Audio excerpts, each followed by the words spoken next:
오늘부터 중보자 예수 그리스도에 대하여서 우리가 배워갈 것입니다. 우리가 지난 시간까지 하나님의 언약에 대해서 배웠습니다. 하나님께서 타락한 인류를 사랑하셔서 구원하실 계획들을 이미 창세 전부터 다 갖고 계셨습니다. 그리고 구원하시는 모든 그 계획들을, 일련의 과정들을 하나님께서 언약으로 확증해 주셨습니다. 약속해 주셨다는 것이죠. 그리고 그 언약하심에 실제로 그 언약하심대로 이루어짐이 예수 그리스도 안에서 이루어지고 있는 것이 성경의 내용입니다. 그래서 우리가 지난주에 보았을 때 성경의 구약과 신약이 무엇을 말하는 것인가?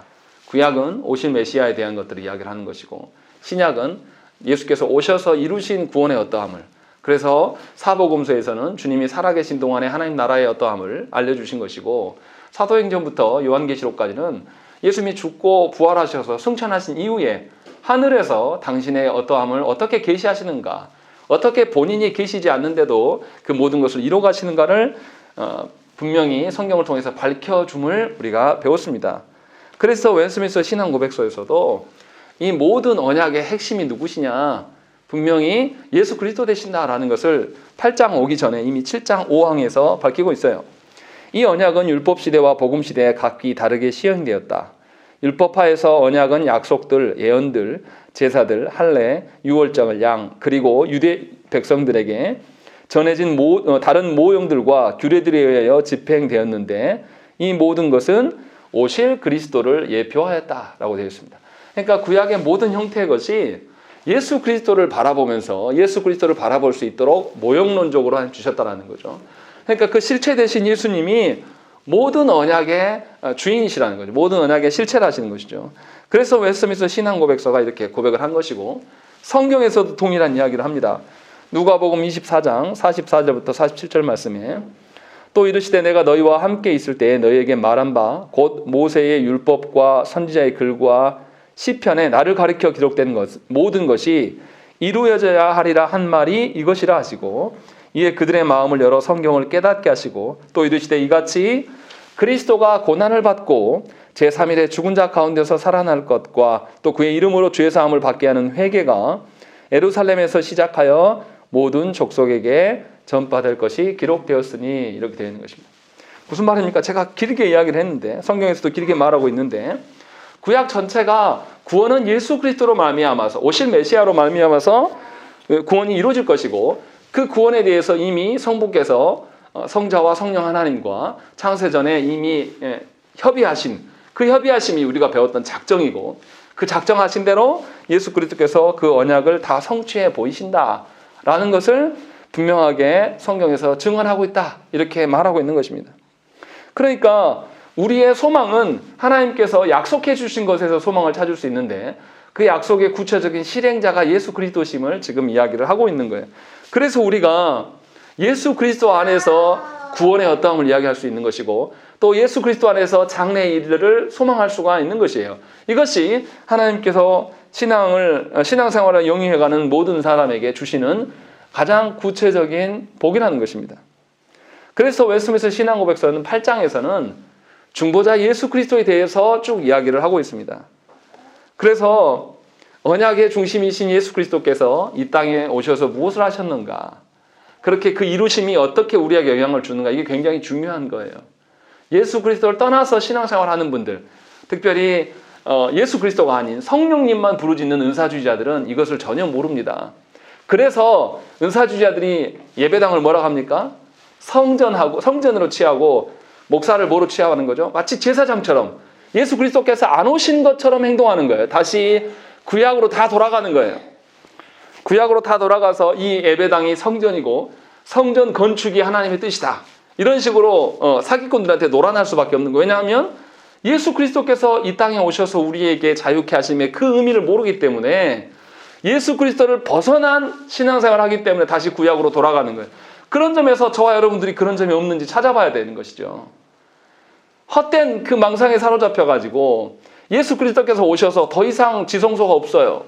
성전도 없습니다. 더 이상 제사장과 선지자나 왕도 없습니다. 다시는 그게 필요 않아요. 왜냐하면 예수 그리스도가 다 완성하셨기 때문에. 그런데도 정말 아이러니한 것은 한국 교회에 많은 믿는 사람들이, 많은 교회들이 그리스도 중심적이지 않아요. 그리스도께서 오셔서 그 모든 것을 다 타파하셨어요.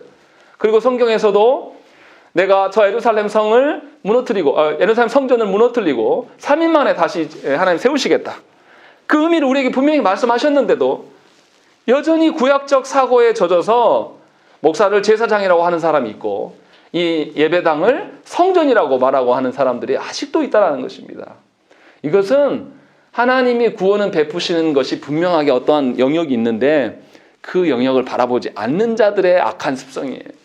그러면서 예수 믿는다라고 이야기를 합니다. 그러니까 삶의 양태가 어떻겠습니까? 다시금 구약적인 사고를 갖고 있는 거예요. 하나님은 여전히 안 보이시고 멀리 계시는 하나님. 그러니까 보이는 누구에게 집중하는 것입니까? 보이는 사람에게. 그 사람이 뭔가 신비한 일들을 하면 그 신비적인 일들에 집중하는 거예요.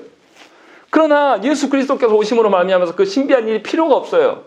주님이 그 모든 언약의 성취자가 되셨단 말이에요. 그래서 개혁주의 교회들이 신비 은사를 대해서 부정하는 거예요. 예수님이 하신 것이 있는데 더 이상 뭐가 필요하냐. 그렇다고 하나님이 우리 시대에 특별한 방법으로 기적을 일으키시는 것을 못하신다, 그 말을 하는 게 아니에요. 우리의 구원함의 어떠함은 예수 그리스도로 족하다.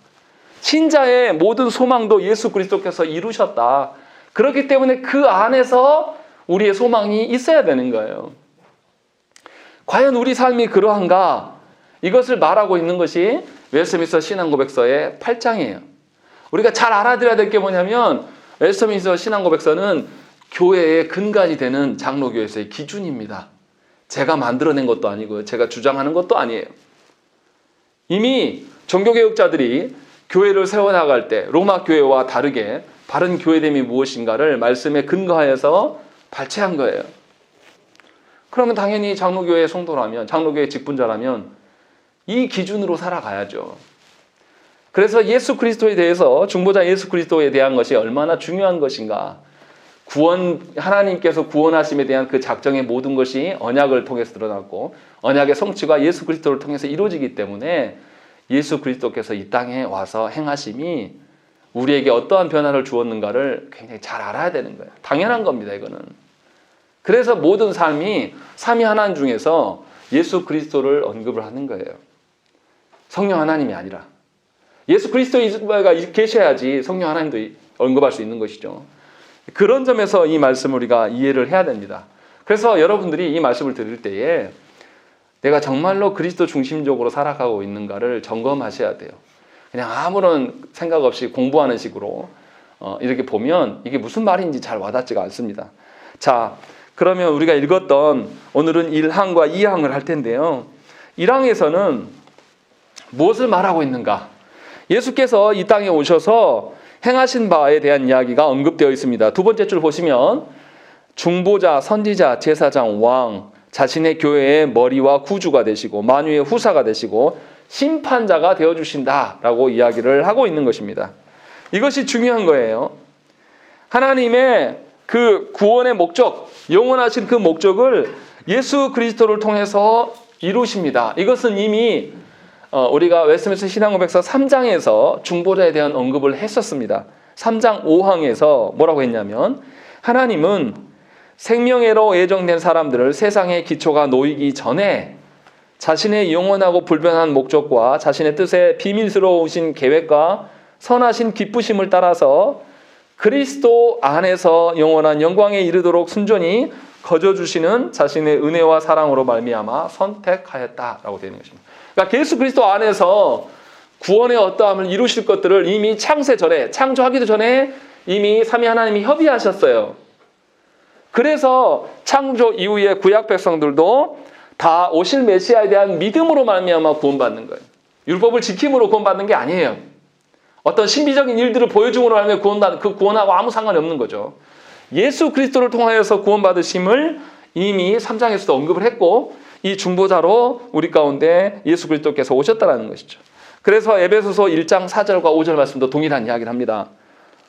곧 창세 전에 그리스도 안에서 우리를 택하사 우리로 사랑 안에서 그 앞에 거룩하고 흠이 없게 하시려고 그 기쁘신 뜻대로 우리를 예정하사 예수 그리스도로 말미암아 자기의 아들들이 되게 하셨으니 이렇게 고백하는 것입니다. 하나님께서 택하신 자들을 그리스도를 통하여서 하나님의 아들 되게 하신다라고 말씀하고 있는 것이죠. 그래서 그리스도는 하나님과 사람 사이의 중보자가 되시는 거예요. 그래서 죄인들을 위하여서 성부 하나님의 그 긍휼하심을 누가 보이시냐? 예수 그리스도께서 보이시는 거예요. 이 일을 위하여서 성부께서는 독생자를 내어주실 수밖에 없는 거예요. 그리고 이 일을 위하여서, 이 죄인들을 구속하시는 사건을 위하여서 독생자이신 예수 그리스도는 자기 자신을 하나님께 내어놔야 돼요. 하나님과 동등하신 분인데도 불구하고 하나님의 주의를 스스로 박탈해내고 기꺼이 성부의 뜻에 순종하심으로 이 땅에 오시고 자신의 구속주로서의 사역을 감당하셨단 말이죠. 그래서 예수 그리스도께서 하나님과 이 사람 사이에 다리가 되신 거예요. 중보자가 되신 거예요. 왜 그럴 수밖에 없냐? 죄인이 죄의 문제를 해결할 수가 없고 하나님의 진노를 죄인이 다 감당할 수가 없어요. 언약을 깨버렸기 때문에. 이 모든 것을 이루시기 위해서 예수께서 이 땅에 오셨다는 것입니다. 그래서 영생을 소망하는 자, 구원을 소망하는 자는 두 가지를 알아야 돼요. 성부 하나님께서 이 구원을 이루시기 위하여서 어떠한 심정으로 예수 그리스도를 보내셨는가? 성부 하나님의 계획을 알아야 되겠죠. 또 한 가지는 뭡니까? 예수 그리스도는 성부 하나님의 계획 앞에 어떻게 순종하셨는가? 이 두 가지를 아는 것이 너무나 당연한 거예요. 그러니까 예수 믿으면서 성부 하나님과 성자 예수 그리스도의 뜻을 아는 것은 모든 성도들의 의무입니다. 이것을 모른 채로 예수 믿는다? 이것은 하나님과 무관하게 내 마음대로 살겠다는 뜻이죠. 분명히 요한복음 17장 3절에도 뭐라고 되어 있습니까? 영생은 곧 유일하신 참 하나님과 그가 보내신 자 예수 그리스도를 아는 것이니이다. 이렇게 되어 있는 것입니다. 그러니까 성부께서 우리를 어떻게 구원하시기를 계획하셨는가? 또 그 계획을 성자께서 어떻게 수행하셔서 우리에게 구원이 왔는가라는 것을 알아야 된다는 것이죠. 그렇지 않겠습니까? 예를 들어서 우리 규원이가 배가 아파요. 배가 아픈데 병원에 갔단 말이죠. 근데 병원에 갔는데 의사 선생님이 자, 배가 아프니까 옷을 다 벗고 반듯하게 누워라. 그럼 의사 선생님이 말하는 거예요. 그 말씀에 의존하여서 자기 몸을 기꺼이 내드렸을 때에 진찰도 하고 수술도 하고 뭔가를 할 수 있지 않겠습니까? 그런데 의사 선생님이 자꾸 여기 누워라 하는데 자기 배 아프다고 나 지금 배 아프니까 안 돼 소리 지르면서 거부하면은 그게 되겠습니까? 엉뚱한 곳에 가 있는 것이죠. 그러면 이제 어떻게 해요? 의사 선생님이 이 아이를 살리려면 완력으로 어떻게 하죠? 간호사들 불러가지고 억지로 붙잡고 본인도 힘들고 의사도 힘든 이런 구조 속에 놓아 있는 거예요. 예수 믿는 분들이 그렇게 생각하는 분들이 참으로 많다라는 거예요. 구원은 우리가 기대하는 바가 아닙니다. 우리가 생각하는 구원이라는 것이 무엇일까요? 어떤 이들은 내 지금 삶의 형편이 나아지는 것을 구원이라고 말하기도 해요. 또 어떤 분들은 나에게 고통이 없어지는 것이 구원이라고 말하기도 합니다. 그러나 성경에서 말하는 그것은 구원이 아니에요. 분명히 성경에서는 예수 그리스도께서 성부께서 택하신 자들을 위하여서 행하신 바 그로 말미암아 하나님의 구원의 어떠함이 실현된다라고 말씀하고 있는 것이죠. 그렇기 때문에 하나님께서는 이 예수 그리스도에게 당신의 택하신 바들의 모든 사람들을 어떻게 처분하시고 처리할 권세를 다 주셨어요. 죄인을 구원하시고 영생에 이르시는 전 과정을 예수 그리스도께서 홀로 담당하셨단 말이죠.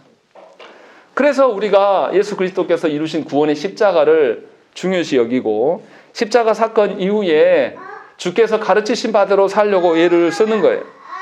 그러니까 예수 그리스도께서 십자가 사건을 보이신 것은 십자가 사건에서 완성된 것이긴 하지만 이 목적이 어디를 향해 있냐면 성부가 계신 그 하나님 나라를 향해 있다는 겁니다. 이 예수님의 방향성을 알면 우리가 어떻게 살겠습니까? 예수께서 보여주신 그 방향성을 띠고 살아가는 거예요. 그래서 우리 교회 이름이 뭡니까? 인생의 방향을 정하는 거예요. 전에 내가 정했던 그 방향이 틀렸다라는 거죠. 아니라는 거예요. 그래서 예수 믿게 되었으면 새 사람이 되는 거예요. 이제는 주님께서 정하신 방향, 주님께서 인도하시는 방향대로 우리가 마음을 바꾸고 새롭게 정하는 것, 이것이 교회의 존재됨이에요. 그것을 분명히 그리스도 안에서 우리에게 보이셨다는 것이죠.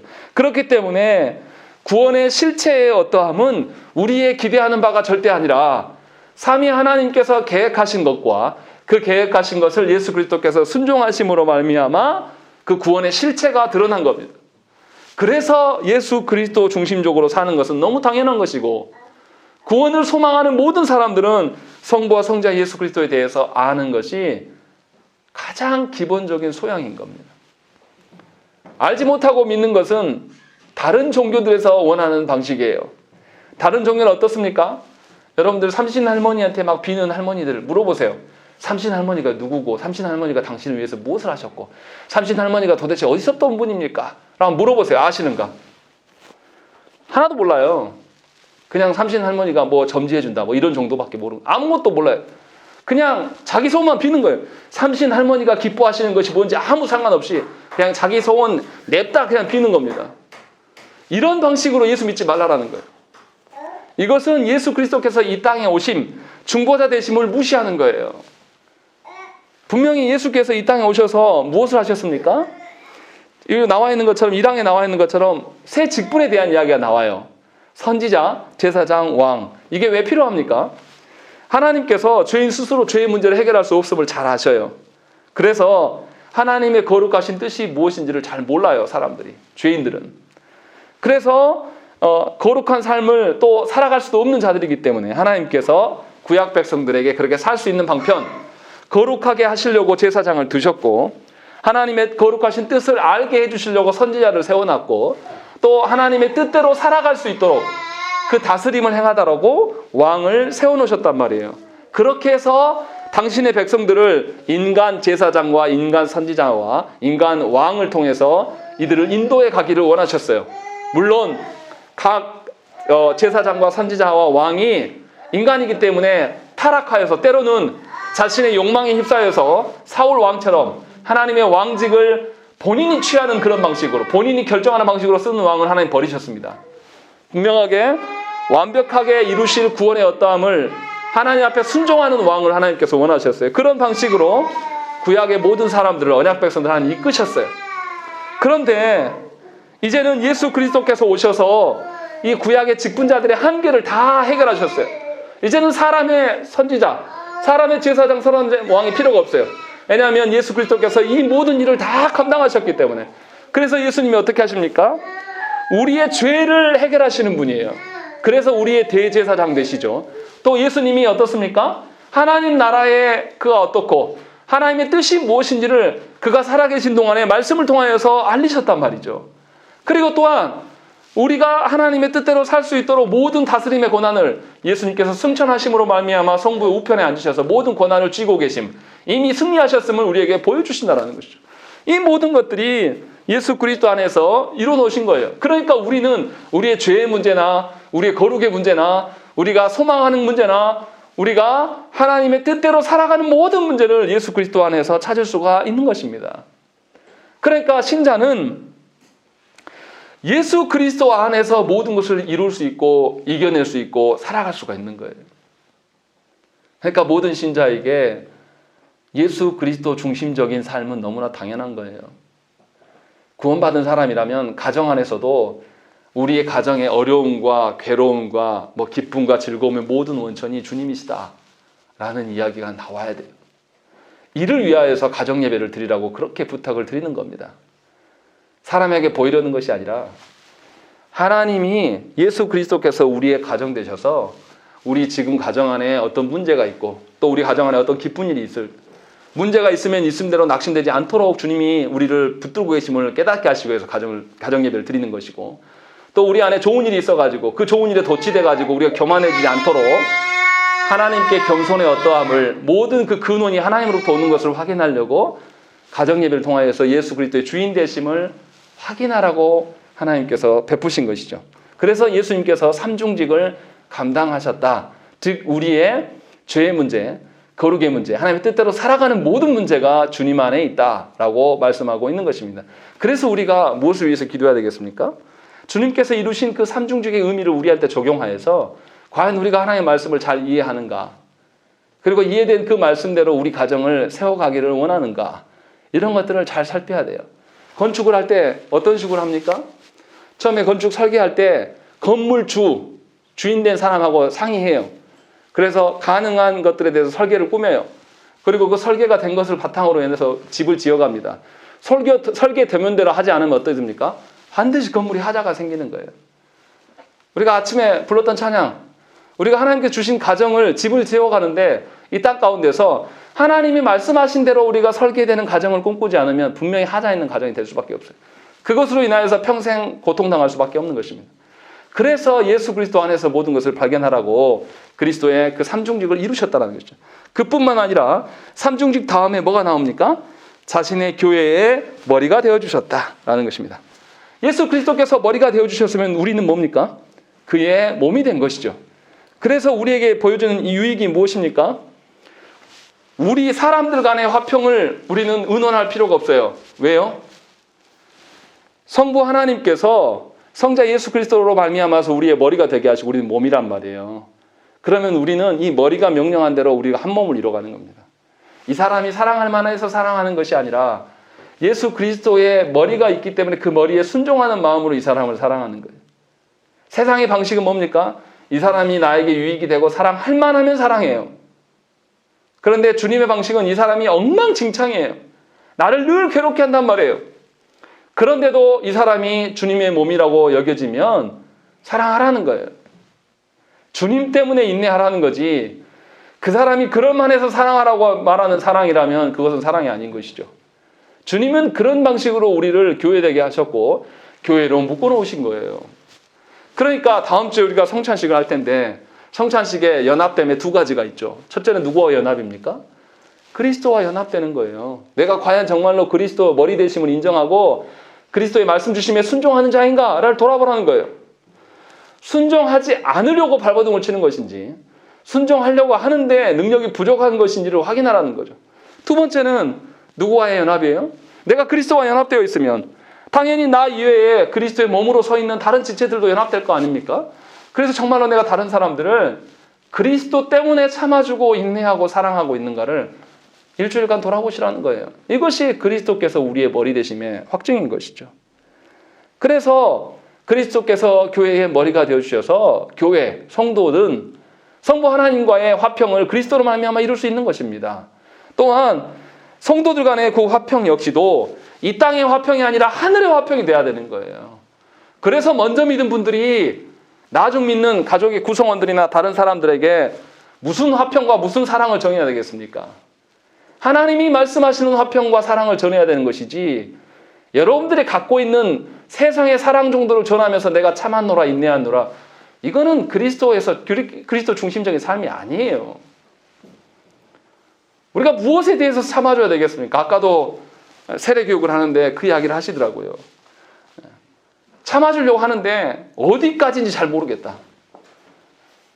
어디에서 참아줘야 되겠습니까? 그 영혼이 그리스도와 연합되기 위해서 참아주는 것은 참아주고 절대 포기하지 말아야 할 선들은 거기서 찾아야 돼요. 그러나 나머지 부수적인 것들, 그 영혼이 나를 사랑해주지 않고 그 영혼이 나를 괴롭게 하는 거, 이거 참아야죠. 그리스도와 연합되게 하는 것이 먼저 아니겠습니까? 그리고 나서 나와의 내 한몸됨을 찾아야지. 어떻게 된 것이 성도들이 자신의 배우자나 자녀들을 향해서 인내하는 것이 뭐냐면 자기한테 잘하면 잘해주고 못하면 많은씩 기브앤테이크, 이게 아니란 말이에요. 그리스도의 중심이라면 이 영혼이 나에게 잘하고 못하고 상관없이 이 영혼이 그리스도 안에서 살 수 있는가를 놓고 그것을 가르치는 거예요. 나한테 못해도 좋다. 제발 신앙생활 잘해라. 나한테 엉망을 해도 상관없으니까 주님의 구원이었다면 좀 알기나 해라 라는 마음으로 그를 기다려줄 수 있으면 명확하지 않습니까? 예를 들면 이런 거예요. 주일이 가까워지면 내 배우자가 언성이 높을 일이 있어요. 그럼 어떻게 해야 됩니까? 예배를 위해서 참는 거예요. 그가 예배에 나와서 하나님의 말씀을 들을 수 있도록. 그리고 주일 이후에 하고 싶은 말이 있어도 주일 이후에, 예배가 끝난 이후에 이야기하면 되지 않습니까? 그런 식으로 나의 삶의 패턴을 바꾸는 거예요. 이것이 예수 그리스도께서 우리의 교회 머리 되심에 우리가 순종하는 방식이라는 것입니다. 그것을 지금 말하고 있는 거예요. 그냥 교리로 말하는 것이 아니라. 그래서 저와 여러분들이 정말로 우리의 평안과 화평이 성부 하나님이 주신 예수 그리스도로 말미암아 지금 실행되어져 가고 있는가를 점검하라는 거예요. 그리고 그 다음에 신앙고백서에서 뭐 이야기합니까? 만유의 후사가 되어주신다라고 이렇게 고백합니다. 로마서 8장 16절부터 18절 말씀에 보면 뭐라고 되어 있냐면 성령이 친히 우리의 영과 더불어 우리가 하나님의 자녀인 것을 증언하시나니 자녀이면 또한 상속자, 곧 하나님의 상속자요 그리스도와 함께한 상속자니 우리가 그와 함께 영광을 받기 위하여 고난도 함께 받아야 할 것이니라. 생각하건대 현재의 고난은 장차 우리에게 나타날 영광과 비교할 수 없도다라고 되어 있는 것입니다. 예수님께서 금은보화 비유를 말씀하셨어요. 밭에 금은보화가 이렇게 숨겨져 있으면 그 밭을 사기 위해서 어떻게 한다고요? 자기의 모든 것을 다 팔아서 그 밭을 사기 위해서 예 쓰는 것이 당연한 거 아니냐라고 물으시는 거예요. 무슨 말씀입니까? 하나님께서 우리에게 기업으로 주신 그 기업이 하나님 나라예요. 하나님 나라의 가치를 알지 못하면 그 나라에 소망을 두지 않을 것입니다. 그 하나님 나라의 가치는 누가 드러내셨습니까? 예수 그리스도께서 말씀으로 우리에게 확증해 보이셨어요. 그래서 사복음서에 하나님 나라가 어떠한 곳인가를 분명하게 말씀하시는 거예요. 그래서 이 땅이 어떠함이 아니라고 계속 강조하시는 거예요. 그래서 그 와중 중에 무슨 이야기합니까? 내 가정은 하나님의 말씀의 뜻대로 행하는 사람들이 내 가족이다. 인간적인 혈육이 아니다라고 분명히 선언하시는 이도 바로 그 개념으로 말씀하시는 거예요. 하나님 나라의 가치를 아는 것이 중요한 거예요. 하나님 나라의 가치를 맛보면 신앙생활 열심히 하라고 하지 말아도 열심히 해요. 당장 우리는 뭐만 바랍니까? 자녀들에게 바라서 지금 당장 기도 안 하고 지금 당장 성경 아니 이거 가지고 막 책 잡는데 이게 아니라 하나님 나라의 가치를 이 자녀에게 아빠인 내가 어머니인 내가 보여주면 되는 겁니다. 말은 쉽죠. 제일 안 되는 건데. 그런데 그것이 우리가 하나님의 자녀의 후사가 되었다. 이 말을 하고 있는. 그러니까 우리가 하나님이 주신 그 기업을 상속받을 만한 자인가를 우리 자신을 돌아보고 정말로 내가 하나님 나라를 소망함을 내 배우자에게, 내 자녀들에게, 내가 전도하고 싶은 그 영혼에게 보이고 있는지를 점검하시는 것이 매우 중요합니다. 이것이 하나님의 유업을 받을, 하나님의 기업을 받을 자들의 삶이라는 것입니다. 우리가 하나도 못 누리면서 예수 믿으라고 하면 누가 믿겠습니까? 우리가 여전히 세상 사람들과 동일한 방식으로 세상의 돈으로 인하여서 세상의 어떤 권세로 말미암아서 거기에 소망을 두고 살아가면서 예수 믿어라. 그럼 뭐 말하는 겁니까? 예수를 증언하는 겁니까? 아니면 욕망을 계속 키우는 겁니까? 욕망 키우는 거예요. 예수 이름 팔아가지고 욕망 키우는 인간들이 참 많아요. 그런 사람들이 언론이 나오고 큰 교회 돼가지고 많은 뉴스에도 나오고 뭐 많은 라디오나 TV나 막 나와서 떠벌립니다. 들어보면 금방 알아요. 본인을 파는 것인지 하나님을 파는 것인지. 금방 알 수 있어요. 분명히 우리가 하나님 나라의 후사되었다. 우리가 하나님 나라를 유업으로 받는 자이다. 예수 그리스도로 말미암아 우리에게 그런 은혜를 주신다라고 이야기를 하는 것이고 마지막으로 세상의 심판자가 되게 하신다라고 말씀하시는 거예요. 예수께서 세상의 심판장으로 다시 오실 것입니다. 그리고 그 심판장 되심에 대해서 우리가 알고 있기 때문에 우리는 그날을 소망할 수밖에 없어요. 지금 당장 우리가 오전에도 대우리 문답에서 말씀하셨지만 예수님이 오셔서 심판하신다는 것은 뭘 드러내겠다라는 거죠? 하나님의 정의로우심을 드러내겠다라는 거예요. 다시 말하면 예수님이 마지막 날에 심판자로 오신다는 것은 예수님이 정의로우신 분이라는 거예요. 그 정의로우신 분으로 인하여서 하나님의 진노가 우리한테 떨어지지 않고 예수님이 다 감당하셔서 그렇게 해서 하나님의 정의가 이루어진 거예요. 그러니까 저와 여러분들이 이 땅에 살아가면서 하나님의 공의와 정의를 실현해야 돼요. 누가요? 내가 손해보는 일이 있더라도 바르게 행동해야 돼요. 하나님의 말씀에 훼손되지 않도록. 왜냐하면 하나님은 심판주 하나님이시기 때문에 반드시 정의를 실현하시는 그 하나님이기 때문에 세상 사람들은 그렇게 말하지 않습니다. 쉬운 방법이 있는데 뭐 하려고 그렇게 하냐. 투자해라. 부동산 해. 주식 투자해서 일확천금 노려. 로또도 좀 사고. 그렇게 살으라고 계속 우리에게 조장합니다. 우리가 돈 벌면 이 투자해서 돈 번 만큼 누가 희생하겠습니까? 누군가는 이것을 메꾸기 위해서 또 발버둥 치면서 뒤에서 따라와야 돼요. 우리도 다 그렇게 살아왔지 않습니까? 이 자본주의 논리에 현혹돼가지고 이것이 하나님의 뜻이고 이것이 하나님이 우리를 베푸시는 은혜라고 말하지 마세요. 아주 악한 겁니다. 하나님은 분명히 땀 흘려서 노동하라고 말씀하셨어요. 그렇지 않는 방식을 택하면서 그것이 하나님의 은혜고 하나님의 도우시다라고 말하는 그런 거짓된 그리스도인들이 참으로 많아요. 그러나 분명하게 하나님은 심판주이십니다. 우리의 하나님 앞에서의 바르고 옳지 않음에 대해서 분명히 하나님 판결하실 거예요. 그렇게 우리 가운데 오실 거란 말이죠. 그래서 예수님께서 우리를 정결케 하심의 참된 의미가 우리의 인생 가운데 나타나는지를 분명히 확인하실 것입니다. 그것이 예수 그리스도께서 우리에게 행하신 바예요. 그래서 마태복음 25장 31절부터 33절에 뭐라고 되어 있습니까? 인자가 자기 영광으로 모든 천사와 함께 올 때에 자기 영광의 보좌에 앉으리니 모든 민족을 그 앞에 모으고 각각 구분하기를 목자가 양과 염소를 구분하는 것과 같이 양은 오른편에 염소는 왼편에 두리라 라고 말씀합니다. 오늘 우리 아침에 읽었던 대열이 문답의 말씀과 똑같죠. 이 마지막 날에 예수께서 하나님의 사람과 그렇지 않은 사람 명확히 나눠서 하나님의 정의를 분명히 보이시겠다라는 거예요. 지금 당장 내가 예수 믿으면서 억울해요. 지금 당장 예수 안 믿는 내 배우자가 나를 힘들게 하고 괴롭게 해요. 그런데 이 심판은 누가 하신다고요? 예수님이 하신다고요. 여러분한테 심판하란 말 한 적 없어요. 우리는 심판의 대상자일 뿐이에요. 본인이 심판자인 것처럼 그 배우자를 보면서 심판하지 말란 말이에요. 그것은 예수님이 마지막 날 심판자로 오심에 대해서 우리가 부인하는 거예요. 우리 스스로 어떻습니까? 나에게 잘 못해준 사람이 있으면 어떡해요? 이미 우리 심판해버리잖아요, 마음속으로. 이렇게 하지 말라라는 거죠. 이미 주께서 모든 것을 알고 계셔요. 그래서 우리의 심판주로 오셨기 때문에 저와 여러분들은 뭐만 하면 되는 거예요? 심판받을 날들을 기억하면서 우리가 정말로 하나님의 기준대로 사는가를 점검하는 거예요. 정말 주님을 심판자로 여기는 것인가? 내가 생각할 때 이만한 정도가 아니라 주님이 말씀하시는 그 정도에 대해서 우리가 100% 다 순종할 수는 없지만 100% 되어지기를 소망함으로 살아가는 거예요. 마치 준호가, 제가 교회 준호 올 때마다 항상 하는 게 있습니다. 준호가 저를 무서워하거든요. 그래서 제가 보면 항상 사랑해요 이렇게 날로 좋아져요. 처음에는 굉장히 어려워했습니다. 그런데 이제는 사랑해요는 해요. 그게 기계적이 됐든 뭐가 됐든 간에. 그거 보면서 흐뭇해하지 않습니까? 우리가 아기한테 많은 걸 바랍니까? 우리 하나님께서 우리에게 엄청난 순종을 요구하실까요? 우리 그렇지 못한 사람인 거 다 아시는데? 그게 아니에요. 날마다 하나님께 순종하려고 애를 쓰고 하나님이 주님이 우리의 심판자 되십니다 라는 것을 인정하며 사는 거, 그러면 된다니까요. 그것을 하라고 우리의 신앙 선배들이 이렇게 신앙 고백서를 통해서 우리에게 말씀하고 있는 거예요. 그러니까 주님이 우리에게 와주셔서 하시는 일이 얼마나 많습니까? 중보자 되시기 위해서 하나님의 주의를 스스로 버리시고 내려오셨어요. 그리고 자기 하고 싶은 말씀을 하신 게 아니라 성부의 뜻만 전달하셨어요. 그리고 우리를 정결케 하셨고 또 우리가 하나님의 말씀대로 살 수 있도록 예수님의 영, 성령 하나님을 우리 가운데 보내셨단 말이죠.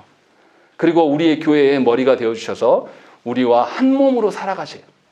또 우리가 하나 되게 하시는 원동력도 예수 그리스도 안에서 주셨단 말이에요. 가정 안에서 우리가 배우자와 자녀들을 왜 어떻게 사랑해야 되겠습니까? 주님이 우리를 사랑하시는 그 방식으로 사랑하란 말이에요. 제발 나한테 잘해주면 반응하는 그런 방식 말고 내가 주님의 말씀을 전하면 이 사람이 이 말씀으로 상처받아 떠날까, 그런 염려하지 마시고. 요셉 보세요, 요셉. 그 바로왕 앞에 가서 뭐 합니까? 하나님의 뜻대로 당신 살아야 됩니다. 안 그러면 당신 망합니다. 처음 봤는데 이 말을 해요. 죽으려고 정말 노력하는 것밖에 안 되죠. 세상 사람들은 우리를 보면서 그렇게 하지 말라 그래요. 왜 그렇게 사냐? 다른 사람 비유 좀 맞추고 살아라. 그 비유 맞출 힘이 있으면 예수님의 비유를 맞추시고 예수님이 어떠한 마음으로 우리를 부르셨는가를 좀 기억하시는 것이 우리가 해야 될 도리예요. 그것을 1항에서 말씀하고 있는 것입니다. 그리고 2항에서는 그리스도의 두 본성에 대해서 이야기를 해요. 우리 이건 많이 들었던 말씀 아니지 않습니까? 예수 그리스도께서 참 하나님이시면서 참 사람이시다라는 것이죠. 분명히 참 하나님과 참 사람이 독립적으로 그 예수님의 인격 안에, 한 인격 안에 머물고 계신다는 거예요. 우리처럼 막 정신착란증 일으킨 그런 개념이 아니라 혼합이나 혼동 없이 완전히 결합되어 있는 그 신비 가운데 우리 가운데 오셨다는 것이죠. 그래서 예수께서 인성을 취하시기 위해서 마리의 몸을 통해서 이 땅에 오십니다.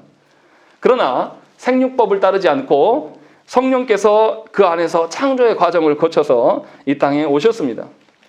이 사실 자체가 사실 우리가 이해할 수 없는 사실이긴 해요. 하나님의 신비 가운데 있는 것입니다.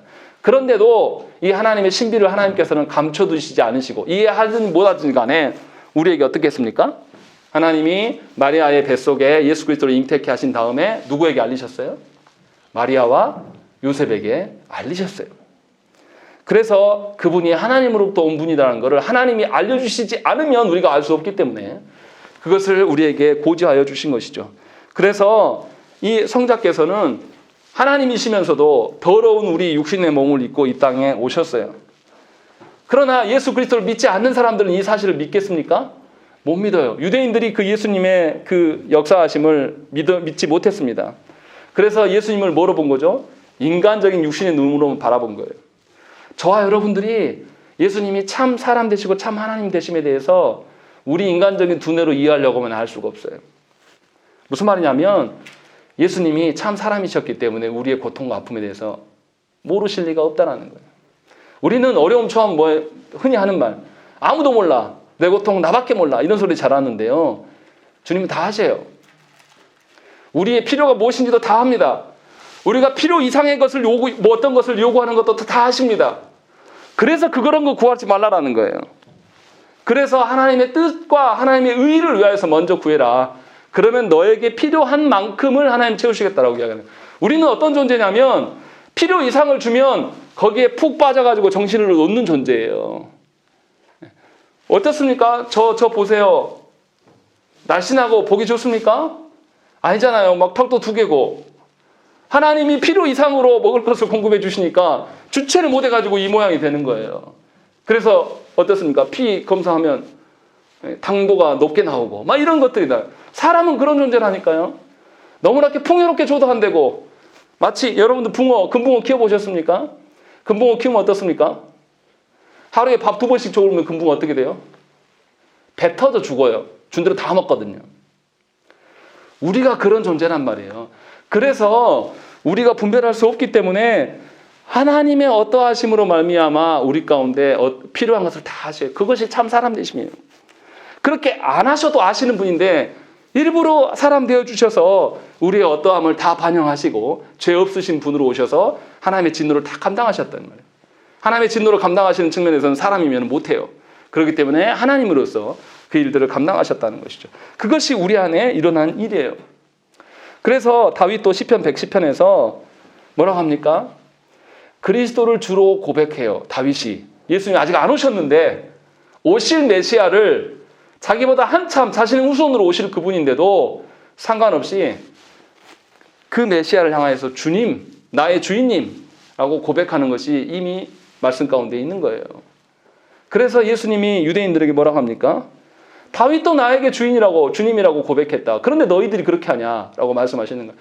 예수님 없는 이야기 한 게 아니라 성경에 있는 말 그대로 가져와서 하신 거거든요. 그런데도 유대인들은 믿지 않았습니다. 왜 그렇습니까? 예수 그리스도께서 우리를 위하여서 오신 구속의 사역에 대해서 무관심하기 때문에 그래요.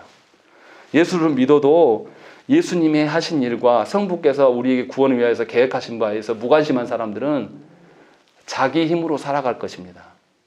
자기의 경험치와 자기의 어떤 연륜이나 자기의 판단력을 근거해서 이거 봐라. 예수 믿는 거 이런 거더라. 이렇게 말하고 살아갈 거예요. 그런데 정말로 삼위 하나님께서 보여주신 중보자 예수 그리스도 안에서 우리의 구원을 이야기하는 사람은 함부로 말하지 않아요. 말씀 봐라.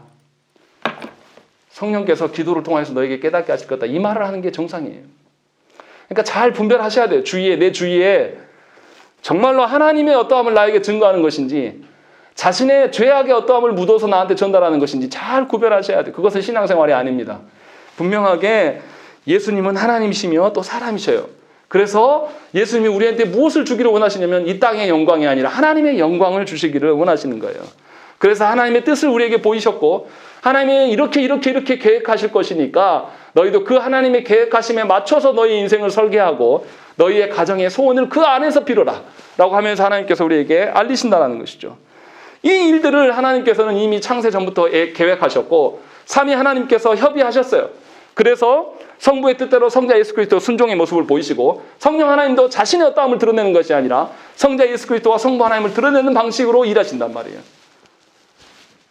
그 하나님께서도 그렇게 하신단 말이에요. 우리 구원을 위해서. 그런데 우리는 하나님께서 다 베풀어 주신 것이 있는데 그것에서 탈선하면서 우리 마음대로 행동하고 우리 속 시원한 대로 되어지는 것을 바라는 것이 정말 신앙이고 구원일 수 있겠느냐. 지금 우리의 신앙 선배들이 지금 그것을 이야기를 하고 있는 거예요. 그러니까 여러분들이 말씀 알기를 소망하셔야 돼요. 열심을 내셔야 돼요. 그 말씀대로 안다고 해서 100% 사라진다는 뜻을 말하는 것이 아닙니다. 또 살아가는 문제는 또 어려워요. 그런데 놀라운 것은 뭐냐면요. 그렇게 하나님의 뜻대로 살고자 하는 사람을 하나님께서 살리신다라는 거예요. 죽이시지 않고 놀라운 방식으로. 제가 어렸을 때는 여기 계셔서 좀 말씀드리기가 그러는데 목사 아들로 태어난 것이 참 불편했어요. 남들 일요일날 놀러 가고 막 하니까 나도 그렇게 하고 싶고 그래서 커서는 나 절대 목사 안 한다. 남들처럼 다 누리고 살 거다. 그렇게 했어요. 근데 나중에 말씀을 좀 알고 이제 성경에서 좀 눈이 띄어지니까 이게 은혜라는 걸 알게 되는 거예요. 아, 목사 가정이 보여지는 돈 계산으로 이렇게 사는 가정이 아니구나. 보이지 않게 하나님이 여러 가지 손으로 이끄시고 인도하시는 것이 충분한데 이것을 모르는구나. 사람들은 전혀 몰라서 저한테도 지금도 그래요. 얼마나 힘드냐고. 제가 늘 고백하는 게 그 말이에요. 하나님은 우리에게 우리가 소유해서 살 수 있게끔 하시는 분이 아니라 우리가 소유하지 않아도 살게 하시는 하나님이시란 말이죠.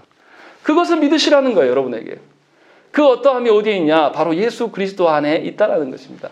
그래서 우리의 신앙 선배들이 계속해서 예수 그리스도를 반복해서 가르치는 거예요. 예수 그리스도가 우리에게 행하신 것이 뭐고 그것이 구체적으로 당신의 삶에 어떻게 영향을 줄 것이며 또 죄의 문제를 어떻게 다루고 있나 해서 죄가 해결되면 사망에 어떠해서 일어난 우리의 모든 문제들이 해결될 것이다 라는 것들을 계속 반복해서 가르치는 것입니다.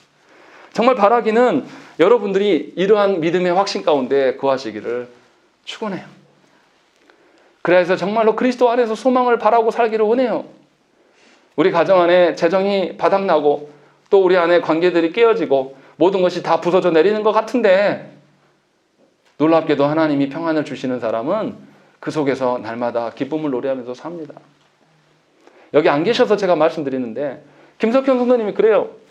여전히 빚은 해결되지 않고 여전히 삶은 복잡해요. 그런데 무슨 고백을 하냐면 아침에 일어나면 하나님이 계셔서 너무 좋대요. 뭔지는 설명을 못 하겠대요. 그리고 그 하나님의 어떠함을 자녀들한테 알리고 싶은데 자신이 지식이 없어서 못 알리겠다는 거예요. 그래서 너무 부담스럽다는 거예요. 그런데 하나님의 그 돌보심으로 인하여서 날마다 즐겁대요. 이전에 옛날처럼 술로 자기 위로를 하지 않는다. 그냥 아침에 일어난 것이 너무 감사하다. 그런 고백을 하고 있다는 것이죠. 이게 왜 남의 고백이 돼야 됩니까? 바로 내 고백, 우리의 고백이 돼야죠. 우리 모두가 그런 은혜 가운데 살아가셔야 돼요. 그래서 예수 그리스도로 말미암아 위로를 받고 예수 그리스도로 말미암아 소망하는 삶을 사셔야 될 거 아닙니까? 우리가 나이가 먹고 가진 것이 없고 점점 늙어가기 때문에 아무것도 못한다? 하나님의 능력은 그런 능력이 아니에요. 우리가 하나님께 불려갈 날이 누가 길지 어떻게 합니까? 여러분보다 제가 더 짧을지 어떻게 알아요? 그건 모르는 겁니다. 있는 동안에 예수 그리스도 안에서 순종하다가 부름을 받아야 되지 않겠습니까? 최소한 하는 신용이라도 하다가 하나님 제가 그래도 말년에라도 예수님 이름 붙잡고 내가 몸부림치다가 왔습니다. 열면은 아무것도 없는데 내가 주님의 말씀을 살려고 방구석에서 몸부림을 치다가 왔습니다. 이런 말이라도 해야 되지 않겠습니까? 그래서 예수 그리스도께서 우리의 주인 되심을 우리의 신앙 선배들은 그렇게 강조하며 우리에게 이렇게 유산으로 물려주었다는 것입니다. 왜 그랬을까를 여러분들이 살면서 누리시고 경험되어 주시기를 간절히 축원합니다. 함께 기도하겠습니다.